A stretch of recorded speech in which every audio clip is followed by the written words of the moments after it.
Sinabi ni PNP Chief General Jose Melencio Nartates Jr.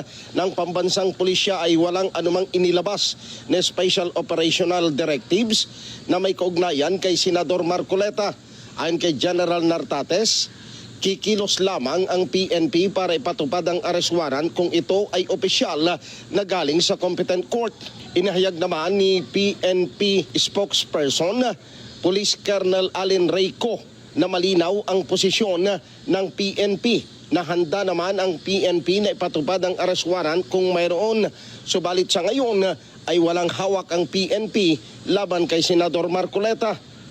Nagsimula yung investigasyon ng Blue Ribbon Committee tungkol sa flood control scandal sa pamamagitan ng privilege speech ng isang miyembro ng new majority na naging chair ng Blue Ribbon. Si Ping Lacson yun, mga kababayan. Nag-privilege speech siya noon. Ang dami niyang binanggit na mga congressman. Pero awa ng Diyos, ni isa wala siyang ipinatawag at ni isa walang nakasuhan sa kanila. Yun yung pinagmamalaki niya na nag-privilege speech si Senator Ping Lacson na wala namang ginawa sa flood control investigation. Yan yung pinagmamalaki pa niya, mga kababayan.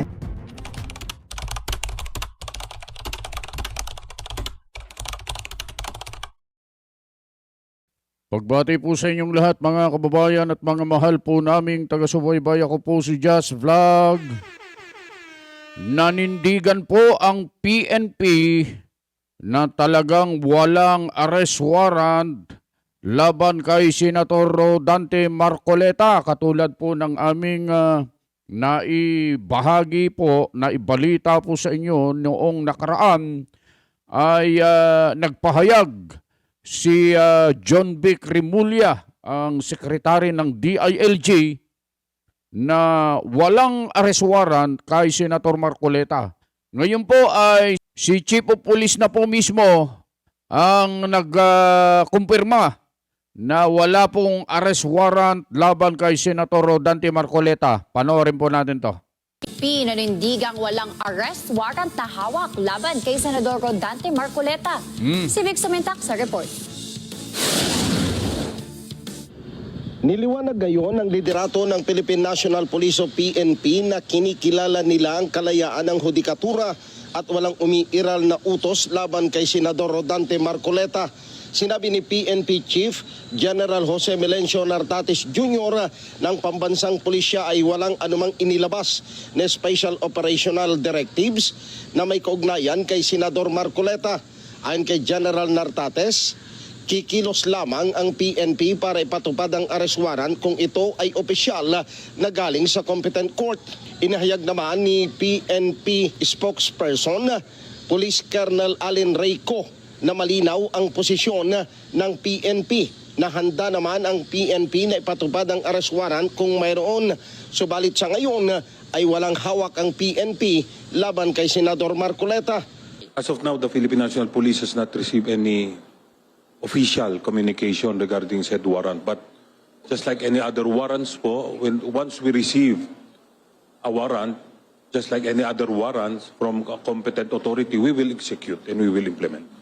Ginawa ng PNP ang paglilinaw matapos ihayag ni Senador Marcoleta na nakatanggap siya ng impormasyon na posibleng mayroong arrest warrant na ilalabas kaugnay ng reklamo laban sa kanya na may kinalaman sa sinasabing non-disclosure ng 75 million pesos na campaign donations na kanyang tinanggap noong nakaraang 2025 midterm elections. Vic Sumentak para sa Mata ng Agila, matatag, matapang, matapat. Ayan mga kababayan, tiniyak po ng liderato ng PNP sa pangunguna po ni General Jose Melencio Nartates Jr. na wala pong warrant of arrest laban kay Senator Rodante Marcoleta at wala pa pong inilalabas o ibinibigay ng anumang o sinumang competent court na wala po talagang arrest warrant laban kay Senator Rodante Marcoleta. Pero alam nyo mga kababayan, meron po akong nakikitang isang anggulo rito. Kasi po mga kababayan, noong nakaraang Biyernes, ay di po ba't nagpahayag si Senator Marcoleta na meron na pong arrest warrant laban sa kanya? Pero tinitiyak naman po ng liderato ng PNP na walang arrest warrant. Maging ang sekretary ng DILG na si Junvic Rimulya, wala rin pong arrest warrant. Pero sabi ni Senator Marcoleta, meron. At yan ay kinumpirma niya. Mga kababayan, abogado po si Senator Rodante Marcoleta. Hindi kaya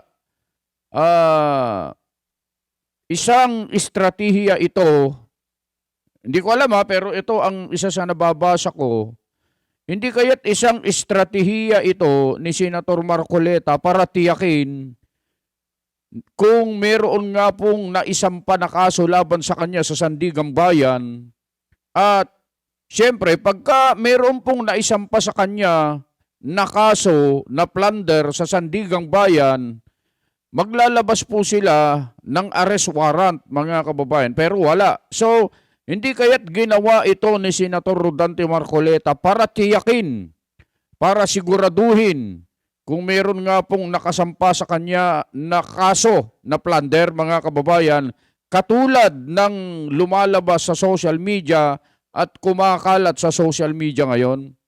Hindi kaya yan po ang dahilan kung bakit nagpahayag si Senator Marcoleta na meron po siyang impormasyon na natanggap na meron na siyang arrest warrant, mga kababayan.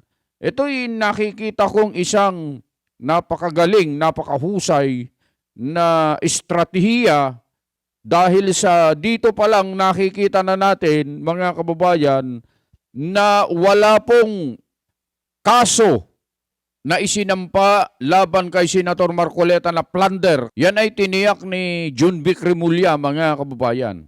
Pero sa kabilang banda naman, sa kabilang bangir, ika nga,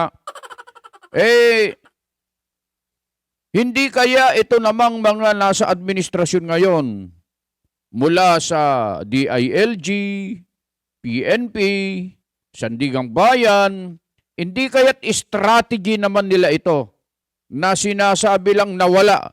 Pero kinalaunan o kaya mayat maya, mabubulaga ka na lang at meron ng arrest warrant, mga kababayan. Katulad po ng ginawa kay Senator Bato de la Rosa. Hindi po ba't sabi nila noon, walang warrant of arrest laban kay Bato de la Rosa. Wala pa kaming nakikita, wala kaming natatanggap na warrant of arrest. Pero kinalaunan, mga kababayan, meron ng warrant of arrest, mga kababayan. At hanggang ngayon nga, ay pinaghahanap si Senator Bato de la Rosa. Hindi kaya't yan ay teknik na ipinagbabawal, mga kababayan, para nang sa ganun ay linlangin o kaya dayain na naman ng administrasyong ito ang ating mga kababayan na pinalalabas lang na wala. Pero kinalaunan ay meron pala. Mga kababayan, hindi tayo maaaring magpakampante. Katulad nga po ng nababasa namin dyan sa comment section, kailangan handa po lagi tayo. Dahil sa itong kasalukuyang administrasyon po ngayon, mga kababayan, ay may mga ginagawang mga estratehiya, malulupit na estratehiya, mga kababayan, at hindi na po natin mapagkakatiwalaan. Bakit hindi na po natin mapagkakatiwalaan? Marami na po kasing beses na sumablay po ang administrasyong ito, mga kababayan, doon na lang sa pagkakadakip kay former President Rodrigo Roa Duterte. Ang sabi ng ating Pangulo noon ay, wala na tayo dyan sa Rome Statute, hindi na tayo kasali dyan sa ICC. Mga ganun lang sinasabi noon Yan ang mga lumalabas sa mga press ko noon, mga kababayan. Pero ano nangyari? Dinala si former President Duterte sa dahig, mga kababayan. So, yung mga estratehiyang ito, style na ito, hindi natin mapanghahawakan, mga kababayan, yung sinasabi nila na walang warrant of arrest. Hindi tayo pwedeng magpakampante dyan, mga kababayan. Babantayan natin, magmamasid tayo, pakikiramdaman natin, titignan natin kung totoo itong sinasabi nila o hindi. Tsaka tayo, tsaka lang tayo maniniwala kung talagang wala na ito. Pero baka pinahuhupa lang dahil sa hindi na maililingid yung damdamin ng ating mga kababayan na galit na galit. Oo, nagdaramdam at gusto nang manakit. Ay, hindi naman. Joke lang po yun. Oo, ganun ang damdamin ng mga taong bayan ngayon na lalong-lalo na yung mga supporters ni Senator Marcoleta. Naku po, meron pa ngang nagsasabi, sige, hulihin nyo na kahit walang waran nang magkaalaman na. Yan ang mga comment ng mga tao. Sila na mismo ang nagpipilit ngayon, yung itong mga taong ito na sumusuporta kay Senator Marcoleta na hulihin siya o arestuhin siya. Mga taong na ngayon ang nagpupumilit, mga kababayan. Bakit ganon? Para nila, magkaalaman. Para makita natin kung ano hinahanap nyo. Parang ganon ang sinasabi ng mga tao ngayon, mga kababayan. Ganon sila katindi yung damdamin nila ngayon dahil sa nakikita nila at nauobserbahan na nangyayari ngayon sa ating bansa. Pero sa ngayon, mga kababayan, katulad ng napanood ninyo, kinukumpirma po, tinitiyak po ng liderato ng PNP sa pangunguna ng kanilang hepe na wala pong arrest warrant laban kay Senator Rodante Marcoleta. Dito naman po tayo sa susunod na ating pag-uusapan, mga kababayan. Ito pong kay Senator Risa Hontiveros naman, tungkol dito sa nagpa-presscon kasi ito. Alam nyo ito, mga kababayan, ay laging nagpapahiwatig ito na tatakbo bilang presidente, pangulo ng bansa sa taong 2028, mga kababayan. Kaya, tinan nyo, nagpapa-presscon, kung saan-saan pumupunta, picture dito, picture doon, pinopost, na tila baga talaga naman na nakikisimpatya, tumutulong sa ating mga kababayan. Pero, mga kababayan, gusto kaya ng mga tao? Kasi handa na raw siya Handa na raw siya na maglingkod sa bayan. Ang tanong, kung handa na rin ba ang ating mga kababayan na tanggapin siya, mga kababayan? Pero hindi naman yan ang pag-uusapan natin. Ang pag-uusapan natin, itong sinasabi niya tungkol sa investigasyon sa flood control. Pakinggan natin ang kanyang sinasabi rito, mga kababayan, ha? Nagsimula yung investigasyon ng Blue Ribbon Committee tungkol sa flood control scandal sa pamamagitan ng privilege speech ng isang miyembro ng new majority na naging chair ng Blue Ribbon. Si Ping Lacson yun, mga kababayan. Nag-privilege speech siya noon. Ang dami niyang binanggit na mga congressman. Pero awa ng Diyos, ni isa wala siyang ipinatawag at ni isa walang nakasuhan sa kanila. Yun yung pinagmamalaki niya na nag-privilege speech si Senator Ping Lacson na wala namang ginawa sa flood control investigation. Yan yung pinagmamalaki pa niya, mga kababayan. Senator Ping. At si Senator Ping din ang nag-chair ng marami sa mga... Madami talaga siyang isinare. Nag-share ng maraming mga tao, pangalan ng mga tao, matataas na opisyal, pero hanggang doon lang. Hindi niya ipinatawag, walang isinagawang investigasyon laban sa kanila. Senator Risa Hontiveros, pinagmamalaki mo pa. Pagdinig ng Blue Ribbon Committee noon tungkol sa flood control scandal at nag-commit din si kasalukuyang Chair Erwin ng Blue Ribbon Committee. Ayun, nag-comment din si Senator Erwin na anong gagawin? Ipagpapatuloy iyon. Ipagpapatuloy daw, mga kababayan, yung pagdinig sa Blue Ribbon. Totoo kaya ito, mga kababayan? May kumakalat po sa social media, mga kababayan, ang sinasabi, iikot na lang ba ang ating mundo sa investigasyon sa flood control? Yan ang sinasabi niya, Ma'am Risa. Kaya yung sinasabi mo na nag-commit din si Senator Erwin Tulfo bilang chairman ng Blue Ribbon, isang napakalaking kasinungalingan po yan. Oo, kasi hindi po yan ang sinasabi ng mismong chairman ng Blue Ribbon dahil ayon sa kanya, lilimutin na lang ang pagdinig dyan sa Blue Ribbon at hindi dyan umiikot ang mundo natin. Sabi niya, ang ibig niyang sabihin ay ibabaon na at ililibing na ang pagdinig dyan sa Blue Ribbon. Hindi katulad nung sinasabi mo, Ma'am Risa, isa na namang kasinungalingan po ito, mga kababayan. So, I don't know what cover-up Senator Alan is talking about. Cover up talaga, Ma'am Risa. Kasi nga, mula nung nakuha na ninyo, di ba? Nagpumilit kayo na kunin ang liderato sa Senado para mabalik sa inyo ang majority. Na kahit B22 kayo, o nagkaroon lang kayo ng 12, diniklara ng bawat isa sa inyo na kayo ay legal. Nagkaroon na kayo ng quorum kahit hindi naman totoo. Kolorum, siguro kolorum. Yan ang nangyari. Inilagay niyong chairman ng Blue Ribbon si Erwin Tulfo. Peke naman, pati ang kinikilala niyo noon na Senate President, acting Senate President. Bakit pa magiging acting kung talagang tunay kayo? Di po ba, mga kababayan? Pero ito, mga kababayan, yung sinasabi ni Senator Alan Peter Cayetano na cover up talaga yun, Ma'am Risa. Yan ang dahilan kung bakit nagpumilit kayo, nagsikap kayo at gumawa kayo ng lahat ng uri ng mga pamamaraan ninyo, sukdulan na kayo ay magpaalila sa administrasyon at ang tawag nga po sa inyo ay Senate of the President. Yan ang tawag po sa inyo.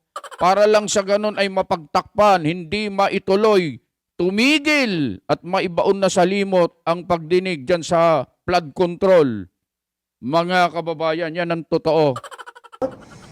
Nung nag-meeting yung Blue Ribbon Committee under Chair Erwin the other week, in fact, nalaman namin na yung 18 ex-bodyguards ay nandun din sa Senate building, sa taas lamang. Nandun sila. Nandun sila noong nagsagawa kayo ng Blue Ribbon na idineclare nyo na lang na isang consultative meeting dahil alam nyo at napag-isip-isip nyo po siguro na hindi kayo legal noon.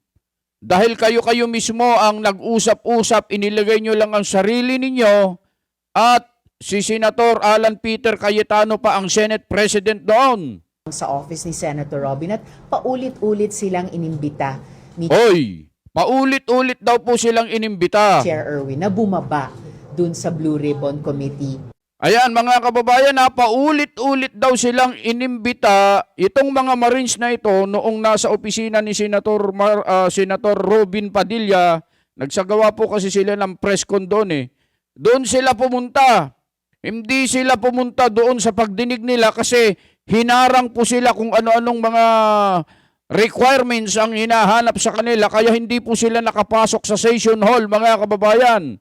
Meeting, pero hindi nila pinaunlakan. Well, Hindi nila daw pinaunlakan, sinungaling po talaga, mga kababayan. Totoo ba? Yung sinasabi ni Senator Risa Hontiveros na hindi pinaunlakan ng mga dating sundalo ang imbitasyon sa pagdinig sa isinagawa po nilang Blue Ribbon Kuno pero diniklara po nila na consultative meeting na lang. Panoorin nyo to, mga kababayan, at tingnan natin kung sino nagsisinungaling dito. But definitely po kayo ay willing humarap kung sakali, Yes, nandun nga kami nung June 8 Ayan Pero nakita nyo naman, nandun ka ma'am noon. Halos isang oras kaming prinases sa QR code pa lamang. halos isang oras silang prenasis sa QR code pa lang.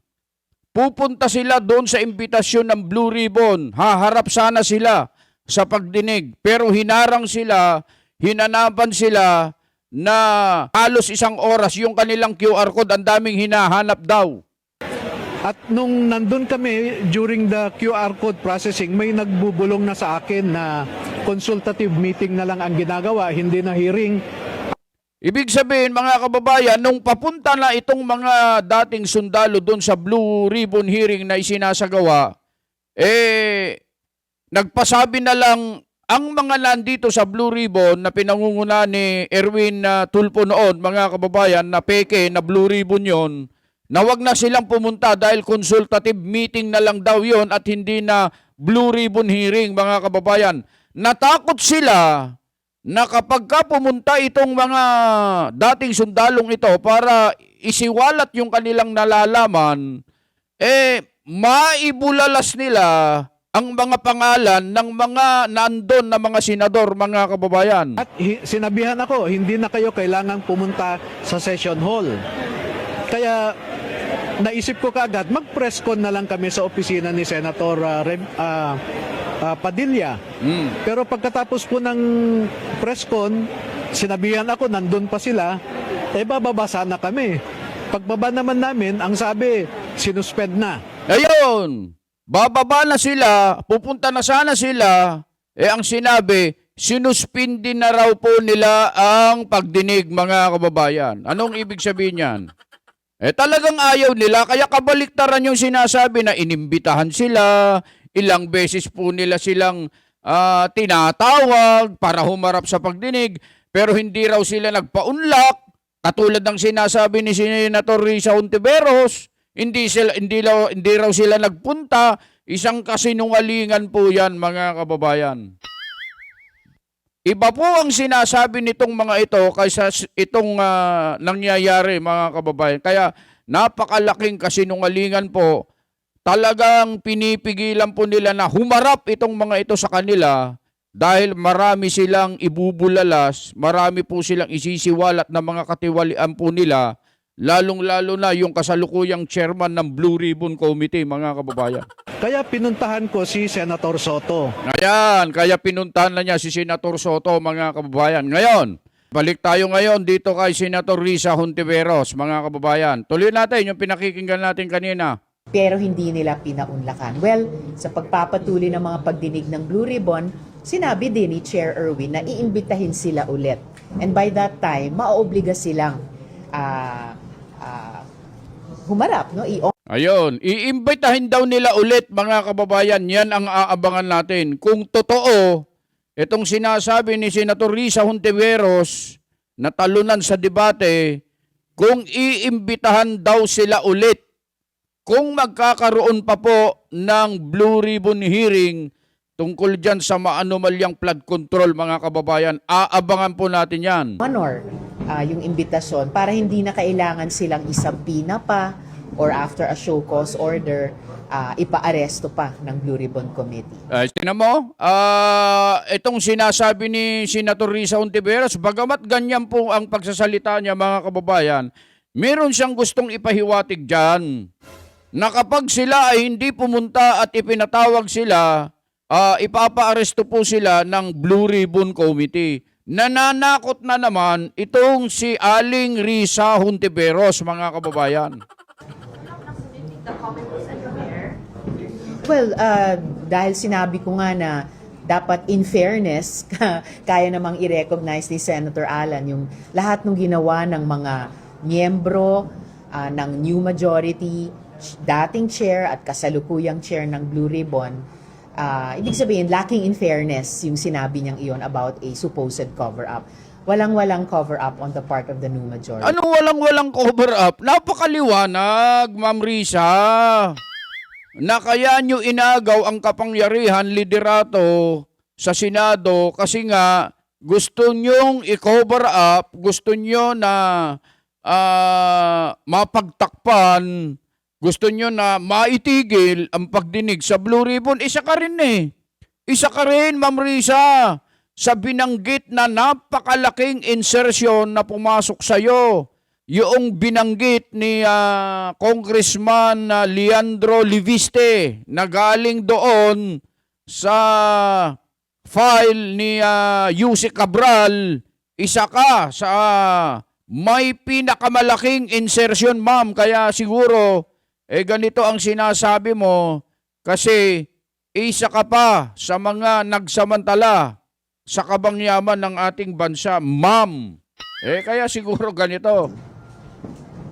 Wala na mga kababayan. So mga kababayan, itong sinasabing ito ni Senator Risa Hontiveros na wala daw cover up, handa raw silang ipatawag kung magkakaroon ulit ng Blue Ribbon hearing, kung magkakaroon pa talaga. Mga kababayan, iba po kasi yung sinasabi ng mga ito kaysa nangyayari.